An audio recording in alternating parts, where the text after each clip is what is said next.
Okie dokie. All right, everybody, who is ready to feel empowered right now? Come on, let me hear it. Let me hear it. Yep, yep. Yes. Yeah. Okay, okay. That's what I wanted to hear, you guys. We are joined by Sarah McFarland. She is the author of the newly released book, Get Up, Girl, Release Your Roar, Empowering Women in the Era of Barbie. Welcome, welcome, Sarah, to the Mothership Podcast. Aloha, ladies. Hi, Noli. Hi, Brooke. Hi, Stephanie. I'm such a huge fan. Very grateful to be here today. All right. So before we delve into the book, because we're so excited to hear about this, and of course, we can't wait to feel all inspired and empowered. Can you share a little bit about yourself and, both professionally and personally? Yes, sure. So I have a background as a mompreneur, like you guys, the mothership. And so we're all balancing many things. I have a background in business I had a freight forwarding company, had a distribution company, divested from those, went on to do land development and sold that, did a couple-year project, have gone into some fun things like royalties, oil, and somewhere in between, I wrote a book. Now I do M&A, mergers and acquisitions, advising on the seller side for local companies here in Hawaii. Oh my God, I thought you said MMA, like mixed martial arts. I was like, wow, oh, you're really everything. Well, you certainly have juggled so many things. So, what inspired you to write this book and who's it for?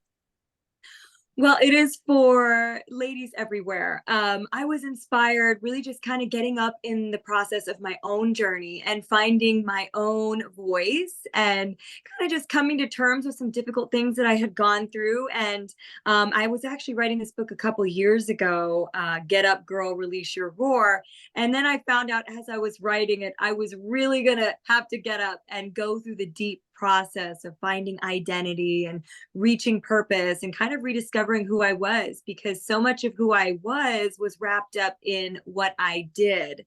And so, as women, we can deal with those stereotypes, and we've got so many labels, as mom, as business, as mompreneur or female entrepreneur, and wife, and so many different areas. And so for me, I kind of just needed to find out who I was stripped down at the core. And that's why I'd written the book. And the book is really for women that are facing obstacles or want to learn how to navigate in this world, in the difficulties that are presented in this world, and how to be able to be proud of yourself and find value and have a greater understanding of where you want to go as a woman, and how we can learn to just cheerlead and empower each other.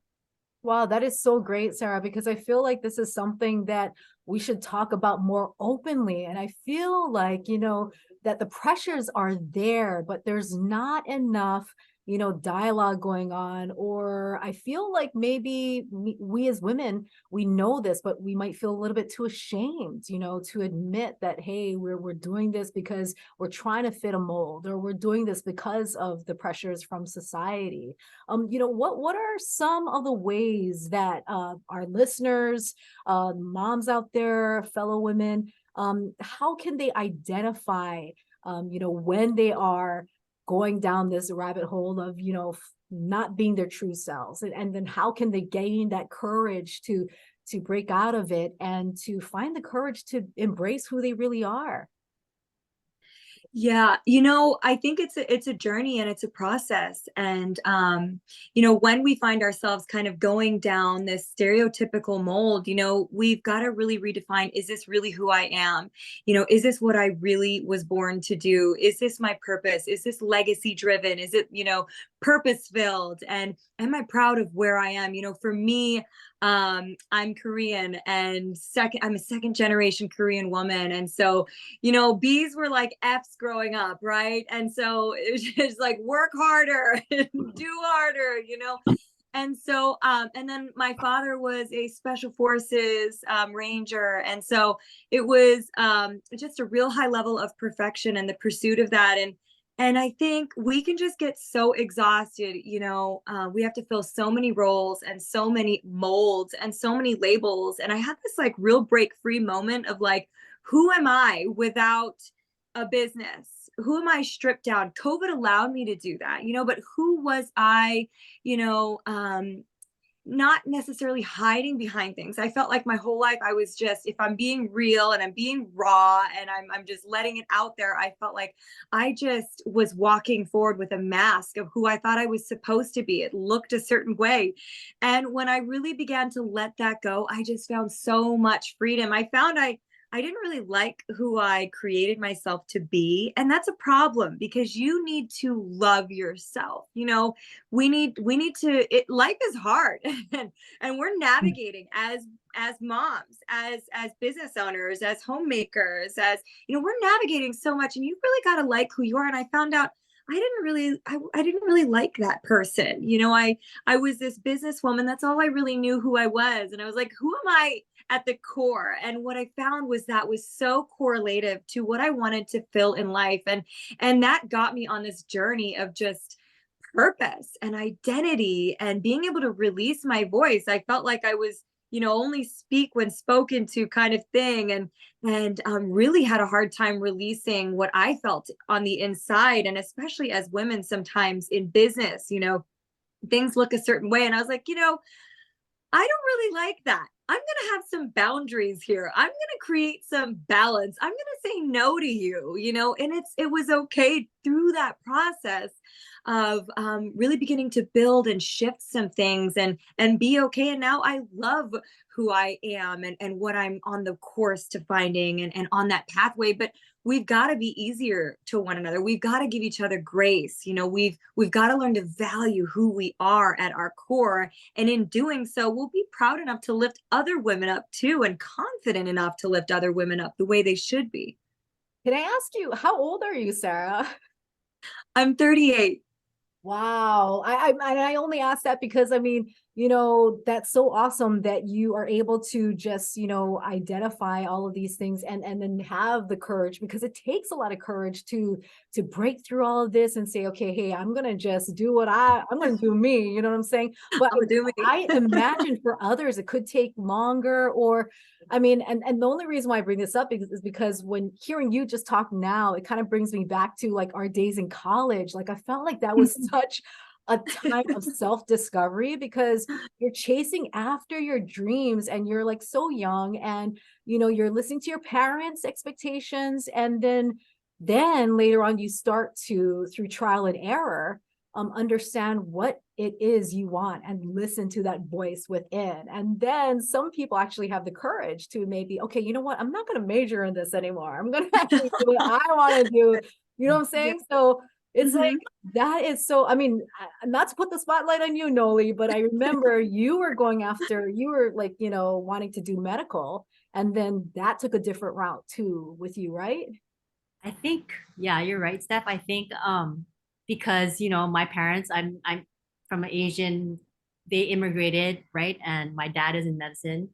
All of my siblings kind of felt like we needed to rise up. And I have a brother too and sisters, so we all felt that pressure. So yeah, I did, but I realized I don't I don't think it's for me. I did go into some kind of a field where I still cared for clients and helped them, with rehab type of things. But yeah, I think that was a learning process going through college and figuring yourself out. And it's still like, at the age that we are now, it's still like a process, right? Because Brooke, you just switched also from doing a lot of things in your life, and you finally found, so Brooke is you know, reinvented herself and went through the schooling and certification for this whole new thing this past couple of years.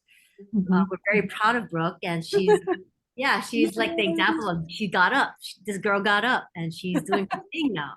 Yeah, I know. I was gonna thank you for that, Knowles, all of you. But I was gonna say it's even beyond college, right? It's knowing that it's okay. You can go through college and think you have it figured out, and then you have to adult and have your relationships, and you become a mom at some point for a lot of people, and then you're like, hey, wait. So yeah, for me, I think it's being okay with reinventing and pivoting, at whatever age you're at. And for me, it was a family business. It was an insurance. It was successful. I was super grateful for it. It's a successful small business. And we had really great clients. My mom was a really successful insurance agent as well. So it's that whole process of being okay, figuring out at your core what you really want and what you want to model for your kids beyond that. And then wanting to be sure like that you can be happy with when you look back on this one day. And just being like, okay, I know this is not for me in the long run. Grateful for it. It doesn't mean you're not grateful. It's not for me. And taking a whole pivot into functional health, and which is really different in coaching and following that passion instead. So yeah, I think it can happen. I hope people think that it can happen throughout whatever stage you're in, right? Yeah. Sarah, what are some, I like maybe positive talk, because I know a lot of women tend to kind of fence themselves in with like self-sabotage and kind of like telling themselves that they can't do it, or, I mean, the whole, hear my roar thing again goes back to the whole having the courage to do that and drop that facade, so-called facade. So like, how, what are some of the ways that they can identify that self-sabotage or negative, behaviors and stop themselves from doing that? I love that. And Brooke, I loved that podcast. It was inspiring. I Oh, loved listening. Yeah. Loved listening to you talk about your mother's footsteps and kind of breaking away. And oh gosh, it was very inspiring. But yeah, Stephanie, I think that, I think it's really in anything. You can find yourself sabotaging in business, in relationships, and everything. And I think it's breaking, for me, what I learned was valuing yourself and breaking free from the cycle of things. And you have to identify it. It's like when you're younger, or like when girls date guys they shouldn't date, and you're like, well, why are you dating that guy? And well, you're kind of accustomed to it, and you grow up thinking, okay, well, you like that guy. And so, you think that's healthy, but somewhere along the line, you realize it's not healthy. And so you're willing to pivot, you're willing to break away from the mold and do something new. And I think when you're seeking, those types of relationships, it's really kind of almost like seeking rejection in a way, right? And then you just set yourself up for self-sabotage, because, well, you're just looking for the same thing over and over and over again, right? And I think it's the same in anything. It's I'm using relationships as an example because we can all identify. But you can do the same thing in business. You can do the same thing in school. You can do the same thing with friends, with expectations, and being able to recognize it. For me, I think there's just, I feel like I'm always adulting. I'm constantly learning how to adult in new ways. And I've got kids, and I got to be mom, and I'm constantly like willing to evolve, and it's like, it's not that I'm being fake, I don't think it's like we're being fake to who we are, or, it's like we're just willing to evolve and to learn from mistakes and not to carry them forward and to put them on our shoulder like our badge. We're willing to be like, yeah, it's like, we're willing to evolve and willing to learn. And I think it's a healthy place to be in, that you're allowing yourself to transition and to pivot and not stay stagnant. You're willing to grow. Sarah, I mean, you were just talking about your bio in the very beginning, and you've done so many different things. Did you ever have a fear of, failure, or did you ever find yourself saying, what if, how a lot of people find themselves just cornered and they are in that thought process? Like, did that ever happen to you, and how did you break out of it? Sis, I cannot tell you how many times, just so many times,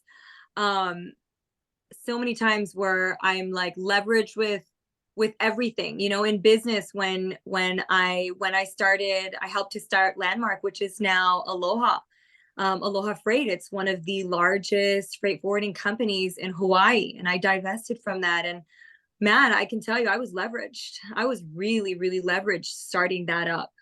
And when I did my development, I was leveraged, and I was all in with the bank. And so many times I thought I was going to fail. And it is, honestly, it's incredible how I got pulled through. I feel like I got pulled through. I I feel like a lot of it is faith, and a lot of it is just, you know, believing something that's greater. But there are so many times that I didn't have the courage. I didn't know where it was going to come from. I didn't know how. And but you know, in order to make big, or in order to you know, if you want a big reward, you got to be able to risk. Calculated, smart. You have to think about the risk, you have to measure it. But so many times, and I think that's where we've got to be able to pull from courage, and we've got to be able to pull from faith, and we've got to be able to pull from a strong foundation, for sure. Yeah, Sarah, when you talk about foundation, what was your support system like? Did you have family, friends, a community, or does it come from within for yourself, your experience?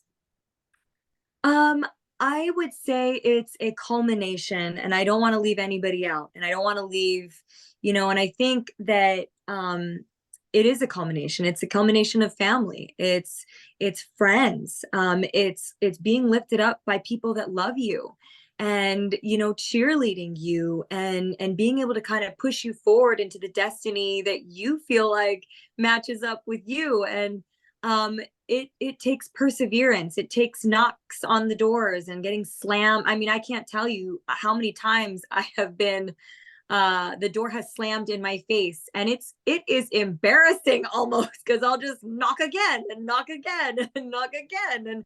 And honestly, I think that that's part of it too. You know, faith comes into a huge play for me. I spent a lot of hours praying my way through some of the stuff that I had gone through, you know. And I think it's extremely healthy, whatever your faith is. You know, there's the spiritual component of things that can really help people to move forward. The community, the friends, the family, and perseverance, I think, is the greatest gift that we have. The ability to, you know, come from rejection and not be knocked down from it, because that's what business is. It's you're facing rejection all day long. You're facing no. And I think for women it's even more difficult to face rejection. It can be, you know, and you just have to keep on knocking on those doors, and eventually one of them is going to open. You don't need 100 of them. You just need one. Mm. I find that all of it so inspiring, Sarah. But I wanted to pick your brain on this too, for our listeners and for us.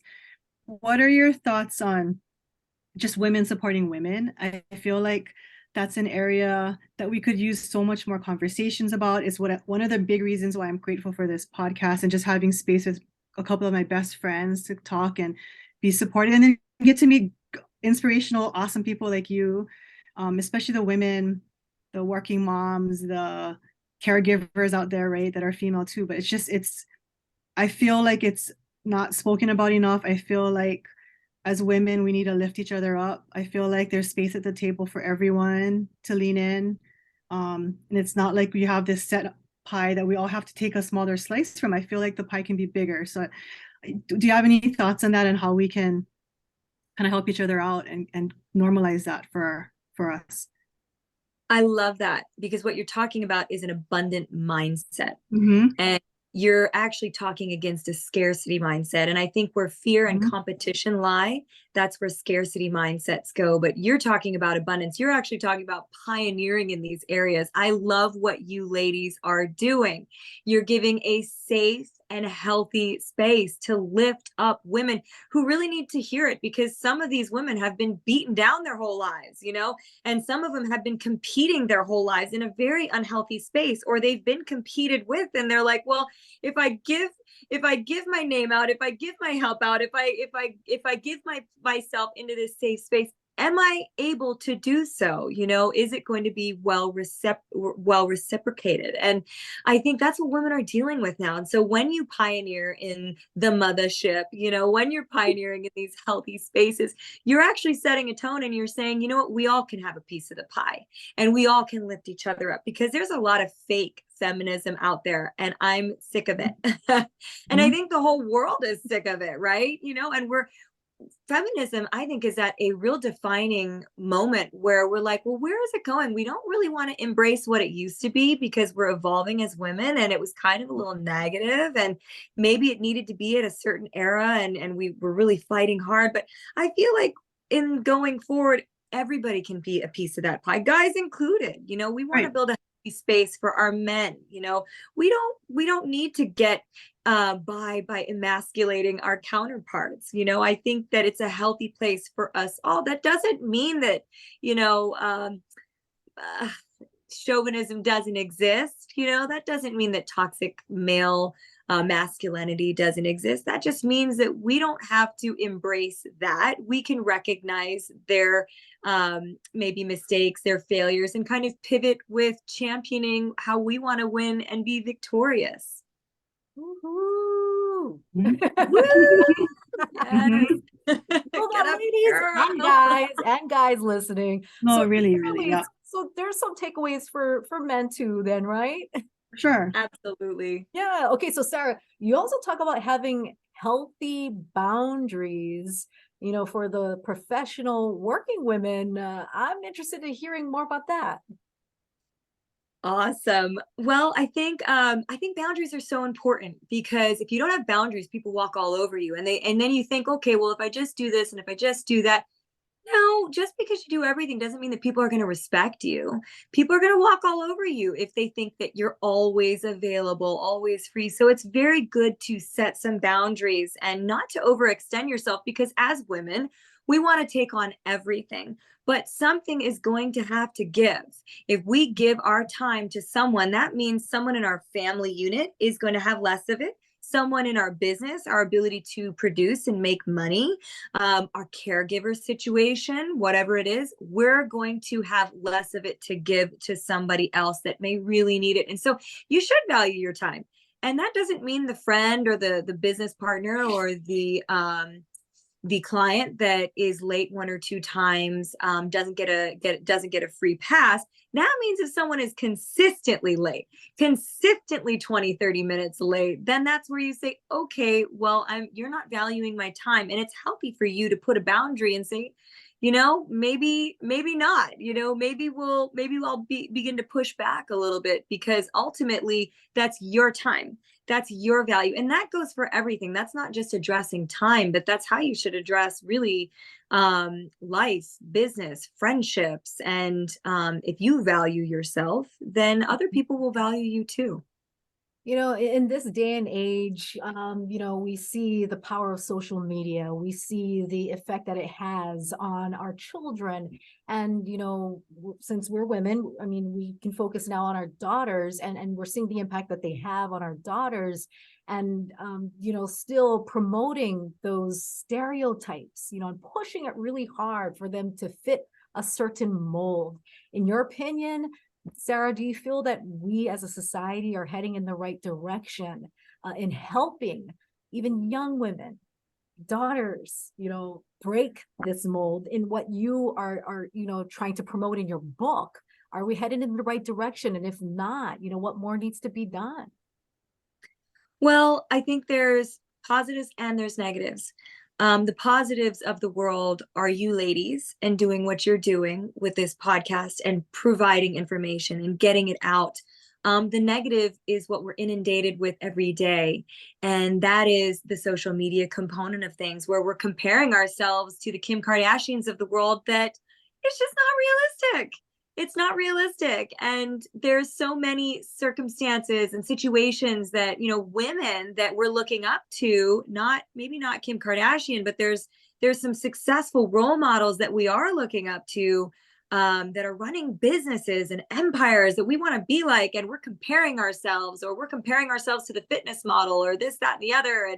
And we're thinking, okay, well, how do we look like that? And how do we bake cookies like them too? And how do we take our kids and take them to school and run our empires and work at, you know, be these real successful moms and entrepreneurs? And it just, you know, if we're getting the blueprint from there, it doesn't exist that way. And that's why I think we feel so guilty, because we're judging ourselves based on unrealistic expectations. That's why I always say, like, it's so important to be kind to you. It's so important to love you and to value you and to give yourself some grace, because we're constantly in this race of how can we do better and how can we be more, and a lot of that is pushed through social media, and it is just not a realistic blueprint.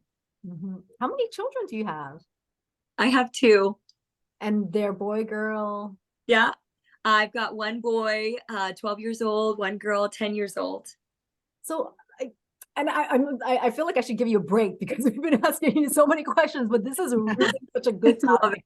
And we have the expert right in front of us. But like, if I could pick your mind and brain one more time, for all of our, parents who are listening and moms out there, if we could tap into your, mind and how you do it, what are some ways that you pass along what you are promoting in this book to your children so that you can build them up when they're young and give them those tools to have that confidence and not be swayed by the negative things out there?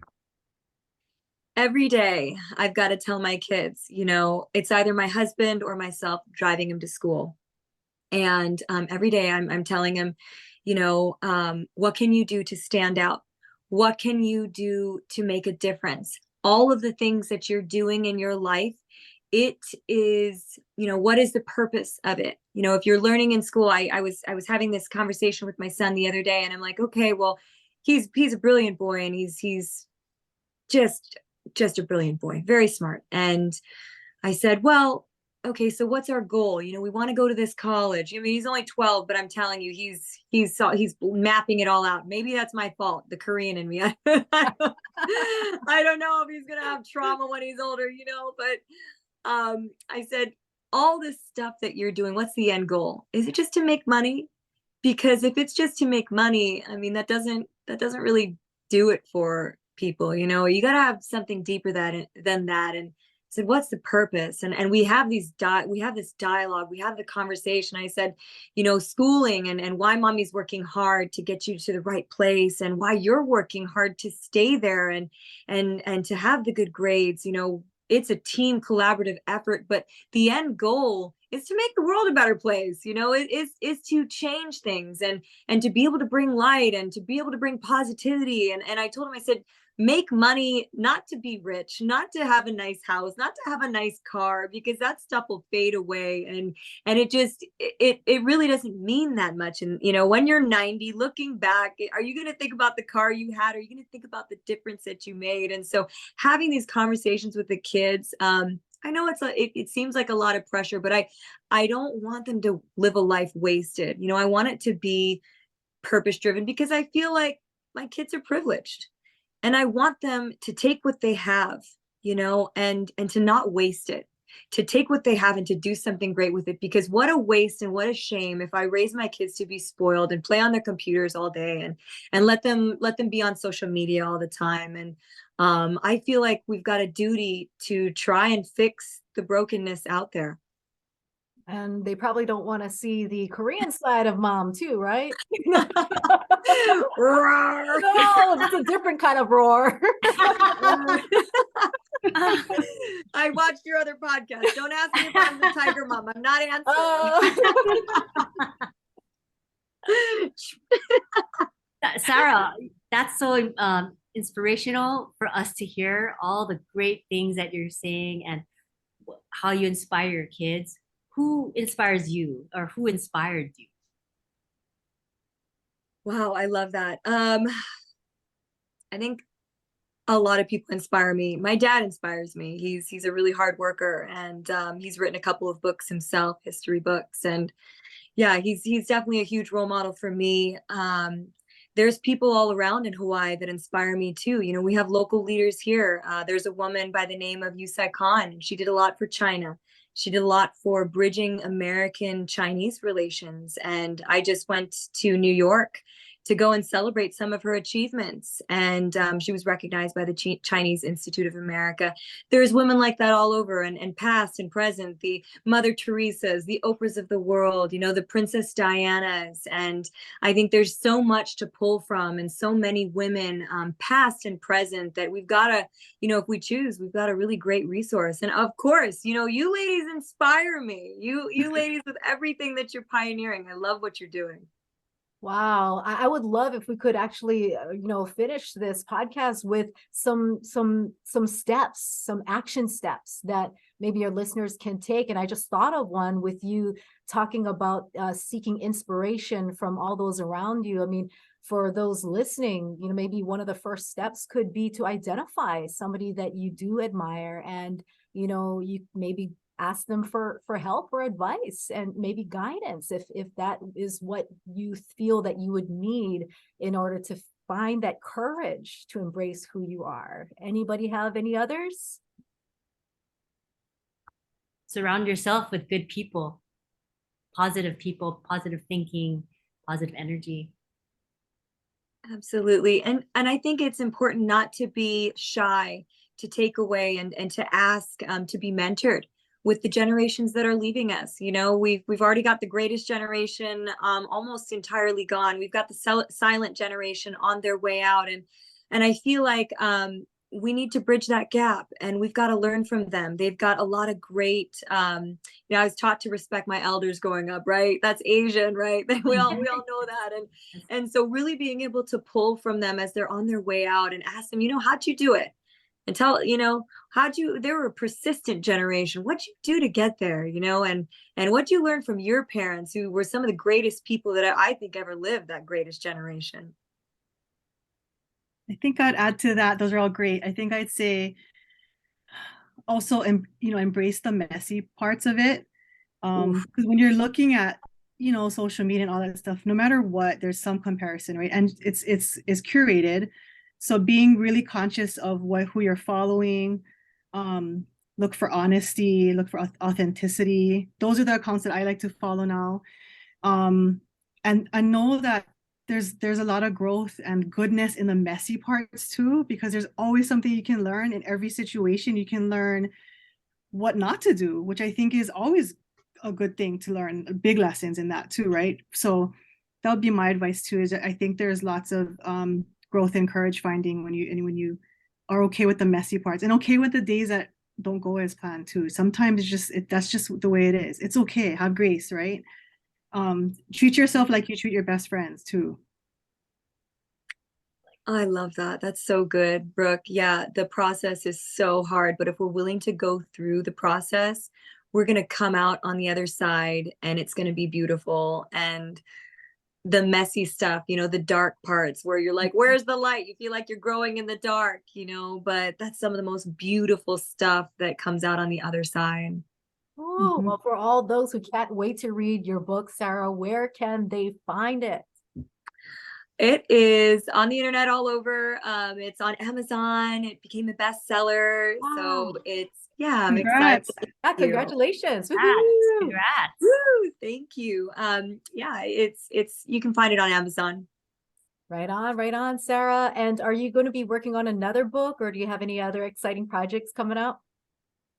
I'm a little busy working, but I'd like to strip away and work on the next book, which I want to parallel our generation with the greatest generation, the young, the millennials, the X's, and give us something to hope for. I think the world is looking for hope, and right now we're in need of that. For sure. All right, everybody, look out for Get Up Girl, Release Your Roar, the new book and best-selling book on Amazon by Sarah McFarland. Rawr. I just felt like I had to do We're that. inspired. Yeah. I was waiting for that. I knew you were going to do that. I think we needed to have a roar. I knew We're talking about it so much, what I'm saying? And that in and of itself is very liberating. So all you listeners, you do that right now. You're gonna feel better after you do that too. Just release it, all right? Or just laugh at Steph. Yeah. Thank you so much, Sarah, for joining us, and wishes to you. We'll look out for your book. Aloha. Thank you. Take Aloha. care. Thank you.